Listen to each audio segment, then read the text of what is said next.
Good evening, folks. It's Diamond with the Oppenheimer Ranch Project and Magnetic Reversal News, bringing you a magnetic excursion update Friday, February 7th, around 8 p.m. Mountain Time 2025. Santorini volcano, the media is now speculating about a potential volcanic eruption as we await 5 winter storms to hit the East Coast, bringing record snow unseen in decades. Keep calm, it's boom time. Not 1, not 2, not 3, not 4, but 5 winter storms could deliver more snow than the last 2 winters combined. Holy macaroni, break out your snowblowers first. The second of 5 storms that will slam the eastern half of the U.S. with snow and ice over a 2-week period is on the way, hey. And, well, that means that 6 storms are going to hit because I have 5 storms on the models. Buckle up. The second storm is now entering the west with the chance of a strong atmospheric river growing, as does the risk of mudslides in burn-scar regions. Areas could receive up to an inch or more in Southern California through Friday of next week. And, well, it could be bad news as debris could move downslope in the LA burn regions. A quick look at the total snowfall as of 6 a.m. this morning. Some significant snow in the west. Those areas of orange are going to be a foot or more. And in the east, the ski resorts are relishing the 8 inches they got, but system after system is going to be moving through here in the coming days. Well, and it could be some record-breaking snows for Virginia. So buckle up and be prepared, not scared. Here's the full forecast. A winter storm to track from the west coast across the upper Midwest and the Northeast through the weekend. A Pacific storm will bring strong winds, heavy rain, and mountain snows from the Sierras to the Rockies on Friday. The storm will then track east through the Midwest, producing heavy snow from the Dakotas to the Great Lakes on Saturday. An icy and wintry mix is expected across the northern mid-Atlantic states Saturday night. Heavy snow will likely impact the Northeast Saturday night into Sunday. Winter storm watches and warnings are up. Some ice storm warnings out here for central PA that extend down into West Virginia there. And winter storm watches across the northern tier. Some of the lower middle latitude states here, including Iowa. And, well, things are just coming in numbers. Take a look at the snowfall here. Total snowfall through February 23rd. But even if we just back it out here to the 21st, very significant. And that is just the next few weeks, folks.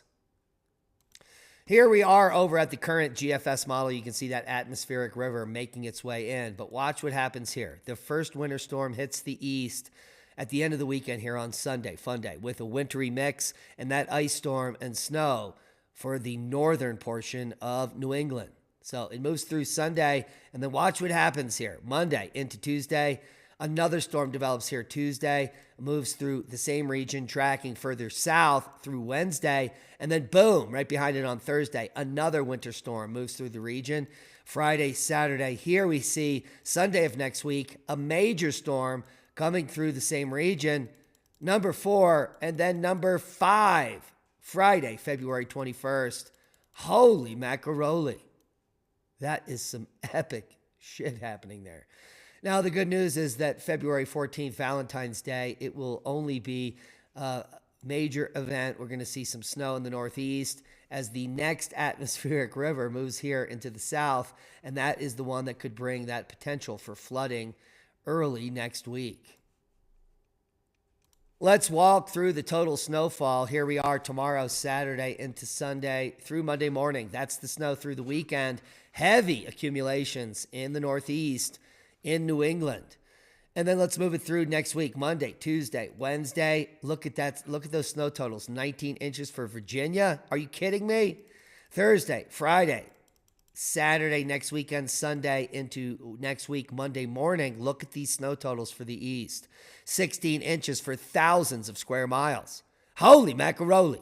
That is going to be some epic stuff. And if the models stay true, we could be seeing epic snow totals for the east while the west moderates.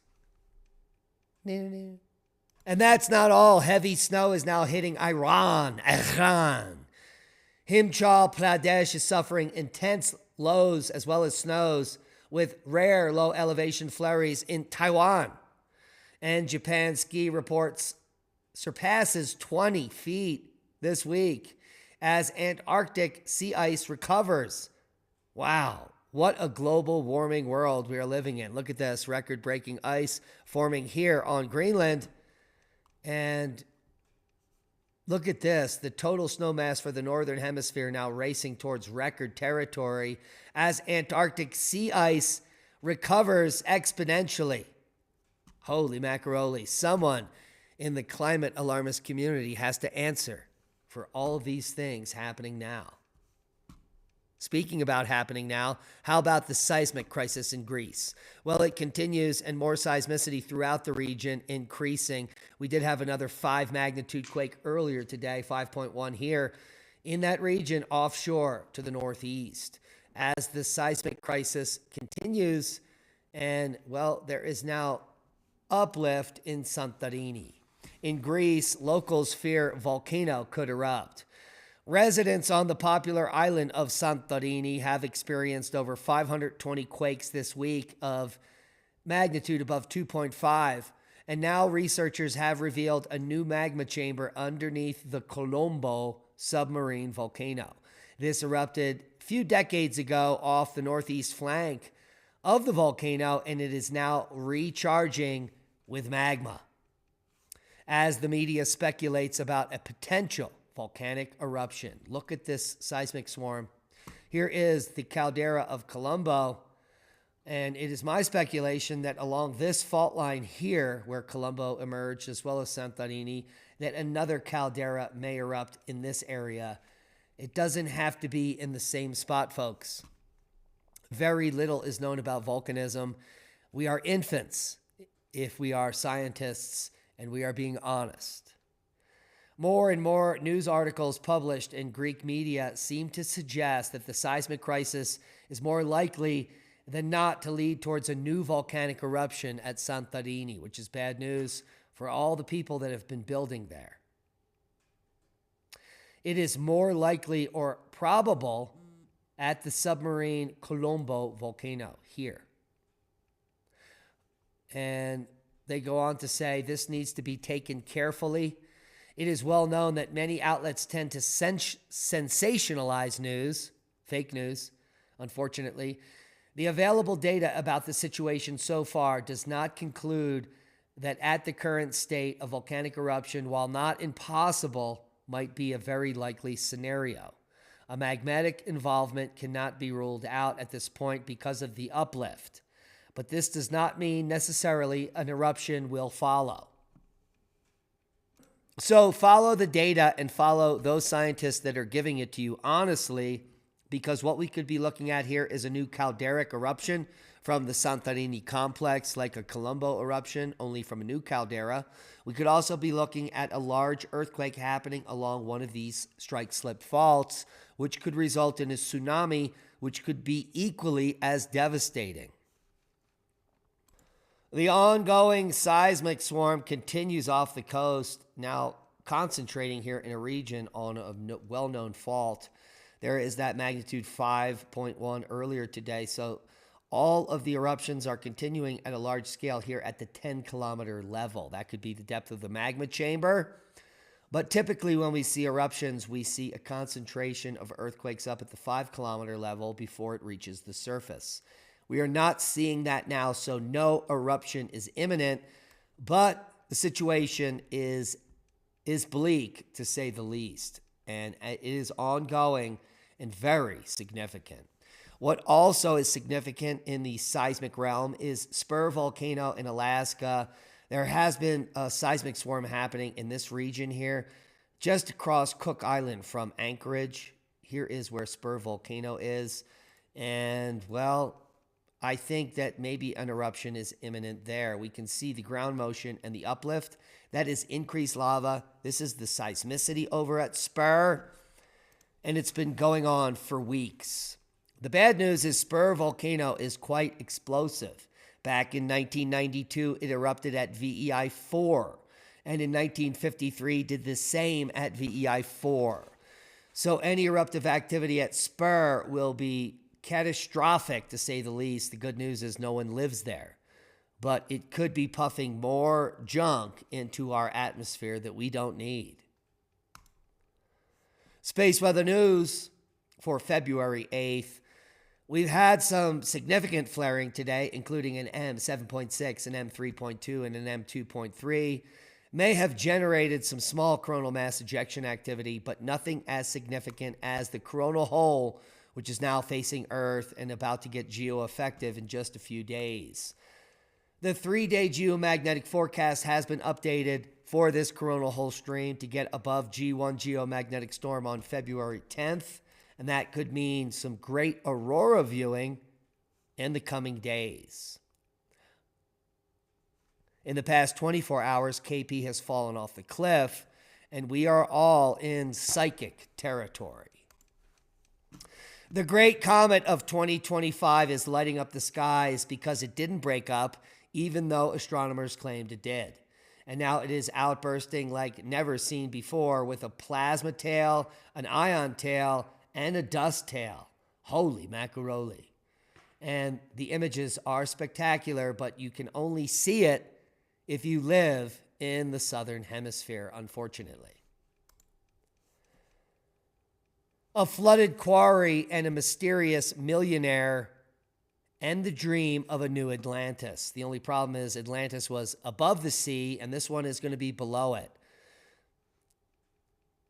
This is an innovative mission on the Welsh border funded by an anonymous private investor, and it's fantastic. They've got a quarry there, and this guy is in charge of creating these living habitats that will be underneath the ocean. Here we can see Jacques Cousteau smoking cigarettes in a submarine back in the 1960s. Absolutely fantastic. I think they're playing cards or gambling. Everyone's drinking alcohol. This is freedom at its greatest in a submarine.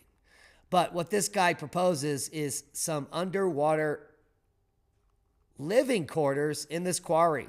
He is testing the technology, and these units could be moved to any depth in the ocean up to 656 feet, where scientists could live down there and study the aquatic realm in real time, 24 hours a day. This is way better money spent than any of us going to Mars. Sorry, Elon, but this is just critical thinking and the real deal. We don't know anything about what's happening deep in our oceans, and this technology would allow us to go down there, even as tourists, to spend a day or a week at the depths in these safe capsules. Well, the future is now. Let's take a look at this. Let's open this image. I certainly would book a room here, wouldn't you? Who knew? Now you do. This is coming soon to a planet you currently live on.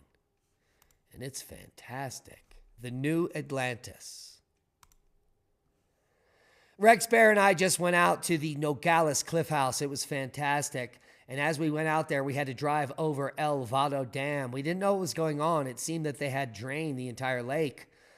The problem is that the dam has been leaking since 2022, and they're trying to fix it. But there is no solution in sight. It'll be a decade or more before they fix this to help regulate the water on the Rio Grande. This looks exactly like my cover photo on the video we put out. So check it out. We just put it up, El Vado Dam, earlier today. It will be linked at the end of the video, so you just have to click on the link and go get it. Tomorrow, Lee and I will be discussing the Holocene climate crisis that happens again and again and again, eliminating the Minoan people, the Roman people, and the medieval worm, bringing us into a dark age, into the mini ice age. So we're going to be talking about what triggers these. It appears to be comets like Comet Negra and Halley's Comet, which affected us in the last two coolings. But we're going to go back to the Minoan warming and the Minoan end of the empire and talk about the Santorini eruption or the eruption of Thera that caused this cooling. And maybe that it is comets each and every time that cause these coolings and end empires. We're going to be looking and comparing the Kobayashi and the Alley proxy data, and we'll bring it all to you, including the Thera eruption, on Magnetic Reversal News on Rumble, not on YouTube. We'll direct you all to become subscribers at our new channel on Rumble, Magnetic Reversal News. YouTube has shut our channel down as far as monetization, so we will not give them any traction, and we need you all to follow us over at Rumble on Magnetic Reversal News for all the latest updates. And that's a boom to knowledge. We love each and every one of you. Wait! We've got one teaser here. One of the best shots of the Nogales Cliff House. I'm in another cave on the other side here. This was just hours ago there in the desert with Rex Bear. And we were just down in those lower areas. So tomorrow we'll have a full video on this region. Come over here and you get the ultimate. And the exploration we did there earlier today. Hey. And that's a boom to knowledge. Hit the thumbs up. It helps with the algorithm. Please subscribe to the channel. Half of the people viewing this are unsubscribed, and we need your help to grow. We're trying to get to 100,000 subscribers, and we need you to hit that subscribe button to do that. Be safe. We love you, and that is a boom.